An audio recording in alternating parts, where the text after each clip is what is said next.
Salve, salve, bilionários. Prazer, me chamo Gabriel e venho convidá-lo para acompanhar a série Empreendendo do Zero. Uma série do canal Bora Pra Prática, a qual documenta a minha jornada empreendedora desde seu início, mostrando todos os nossos resultados, avanços e deslizes. Ficou interessado nesse conteúdo? Primeiro link da descrição. O pessoal que tá vindo aqui, né, eu sempre peço que aqui é uma pegada mais científica, né? Uhum.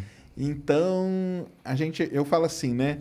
A pessoa, às vezes, seguir a ciência no Brasil é um negócio complicado. Bastante. É bem complicado. Então, assim, alguma coisa acontece, porque toda criança, às vezes, ela gosta de ser astronauta ou de mexer com alguma coisa e tal, e alguma coisa acontece no trajeto que desvia a maior parte das pessoas disso. Mas outras não. Elas, às vezes, se agarram em alguma coisa e ficam incentivadas a seguir aquela área. Então, conta um pouquinho da sua história pra gente, o que te levou. Eu falo o que você é, o pessoal deve saber o que você faz, mas explica que área que você resolveu seguir e o que te incentivou, porque, né, algum incentivo você teve, alguma coisa você viu, alguma referência na sua vida para poder seguir, né? A curiosidade em relação à medicina é que quando você vai estudar mitologia, a história da medicina é muito bonita. Ela é ensinada para nós na faculdade de medicina, mas a grande graça é você ir estudar por conta própria, né? E você descobre versões diferentes da mesma história. Mas a história mais aceita é que a medicina ela foi ensinada aos homens pelo primeiro médico, um sujeito chamado Asclépio, ou Esculápio, né? É a versão grego e latina, né, do nome dele. Asclépio era um semideus, era um filho de Zeus, que ele escondeu na terra, porque ele ia ser morto por uma deusa, né, do Olimpo, né, Ciúmes, e ele confiou Asclépio a Quiron, que era o centauro que tinha acompanhado Hércules nos 12 trabalhos dele e que tinha aprendido a medicina. E como que Quiron aprendeu a medicina? Bom, no processo dos 12 trabalhos de Hércules, ele teve que tirar a cabeça da medusa e fazer flechas envenenadas com o veneno da medusa. E, acidentalmente, ele se feriu com o veneno da medusa e ele fez uma ferida. E ele estava ferido de morte, porque o veneno da medusa ele era mortal para qualquer tipo de ser humano ou para qualquer tipo de divindade ou para qualquer tipo de ser mitológico, né? E nisso ele foi estudar aquilo que pudesse fazer com que ele sobrevivesse. E ele descobriu as áreas da medicina, né? E ensinou a Asclépio aquilo que ele tinha aprendido tentando curar-se, né? Ele não conseguiu se curar, mas ele conseguiu se tratar. Então, fala-se que o médico ele tem uma ferida que nunca se cura. Em homenagem lá ao Quiron e ao mito de Asclépio, né? Ou Esculápio. E aquilo que eu acho que move... Uma das coisas que move uma pessoa a buscar a medicina, na verdade, é uma ferida que não se cura. É um evento traumático que acontece em determinadas fases da vida, né? Onde a pessoa está mais sujeita para isso e ela é despertada uma curiosidade para tentar resolver aquilo. Normalmente, uma pessoa próxima da família, né? Alguém que se admira muito. E ela acaba modificando o que são seus interesses para entender como que ela poderia intervir positivamente naquilo. E eu te falo que quando nós olhamos a medicina, né, ao longo das eras, o que você percebe, Sérgio? Que existe um motivo muito pessoal para que determinados avanços sejam feitos. Por exemplo, os cirurgiões eles não operavam de luva de látex. Na realidade, um cirurgião alemão, Halsted, ele tinha a assistente dele, que era uma enfermeira, e ela era alérgica a iodo. E toda vez que ela passava o iodo nas mãos para fazer asepsia e operar, ela tinha, né, uma irritação muito grave e ela passava muito mal. Halsted, então, observando aquilo, ele desenhou o que seria a primeira luva de látex, né, para proteger a mulher que ele amava.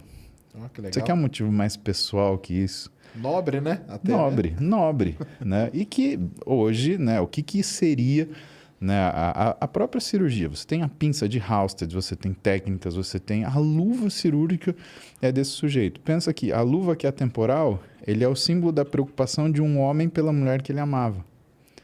Então, a medicina é cheia desses signos, é cheia dessas simbologias, o que enriquece e que muitas vezes ela dá sentido a algumas coisas que parecem até chatas de você fazer, mas que no dia a dia você se familiariza e que faz com que você entenda o teu papel ali, né? E faça com mais satisfação. Eu acho que é isso que é curioso assim, na medicina como escolha de profissão, porque é mais do que simplesmente você resolver um problema que se apresentou diante de você. É um problema que te motiva e que ele se espalha, onde o principal é a tua empatia com o seu próximo. Com certeza. Sem empatia não existe medicina, né? Medicina é uma profissão, ela não é um trabalho, ela não é um emprego. E muito do que a gente luta, né, dos médicos, de alguns médicos, né, e não militando, mas ensinando, né? A gente ensina os alunos a terem essa percepção que a medicina não é um emprego. Não trate ela como um emprego, trate ela como uma profissão, né? Alguma coisa que você é médico, né? Com certeza. E o fato de você ser médico, né? Isso quer dizer que, eu brinco, eu falo que o dia que eu morrer eu vou ter tomado um Synthroid, porque eu tenho hipotireoidismo, e vou ter atendido um paciente. Isso é a única certeza que eu tenho. Na minha vida é a única certeza que eu tenho, né? Algum paciente eu vou atender e vou ter tomado o diabo do meu remédio para tireoide. O resto, cara, é a chance. Não. É o que vai aparecendo cada dia. E porque é uma coisa muito específica, assim, né? É igual você falou, né? É uma escolha, porque...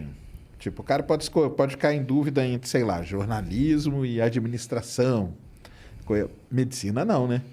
Medicina não tem como você ficar em dúvida entre medicina e jornalismo, por exemplo. Pegando um exemplo assim, bem extremo, né? Porque uma coisa é que você vai tratar, que você vai abrir, que você vai ter. Tem que ter esse. Tem que gostar disso de algum jeito, né? Até porque a medicina, Sérgio, ela engloba outras atividades, né? Não, vamos supor, por exemplo. O sujeito é um cara que gosta de tecnologia. Ele tem diagnóstico por imagem. Ele tem cirurgia robótica. Né? Vamos supor que esse sujeito é um cara que gosta de administração. Cara, todo bom médico, ele é um administrador de equipe. Sim. E que será um administrador hospitalar. Né? E eu acho que precisa ser médico para ser um administrador hospitalar, sabe? É muito difícil você fazer um bom trabalho. Não pode trazer um cara da administração e colocar ali, né? Sem a vivência. Senão ele deixa de contabilizar o que é mais caro na medicina, que é o sofrimento humano. Entendi. Ele vira e transforma tudo em custo. Mas, Sérgio, o pior custo é o sofrimento. Então tem coisa que a gente gasta, e gasta por quê? Porque aquele sofrimento no outro é o mais importante. E não se você está economizando 10 centavos, 10 reais, 10 mil reais. São decisões que é humanamente impossível você tomar se você se importa com o seu semelhante. Com certeza. Mas a medicina tem essa possibilidade, né? Você quer... vamos supor, você quer ser seu jornalista dentro da medicina? Você pode ter seu blog, você pode ser um comentarista de um programa. Sim. A gente teve grandes médicos que foram... Que acabaram, né, indo para esse... Exatamente. Né? Você pega Osmar de Oliveira, por exemplo. Uhum. Ele falava sobre medicina num programa de futebol. E o que eu acho que é o grande mérito disso? Né? É que ele falava de forma simples, temas complexos, para um público que era absolutamente leigo. Uma coisa é você falar para o seu par. Né? Exatamente. Outra coisa é você ter a capacidade de criar um método de heurística para você simplificar e explicar aquilo que você está dizendo. Sabe, tem um grande amigo meu, né? Valentim Magalhães é nutricionista, meu amigo de longa data, e ele fala, né? Desconfie de quem complica.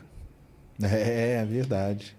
Que se você for buscar na história, né, quem que falava uma coisa parecida? Einstein falava. Se você não sabe explicar o assunto que você está tentando para uma criança de 4 anos, é porque você não sabe isso suficientemente. Exatamente. Né? E é verdade, né, meu?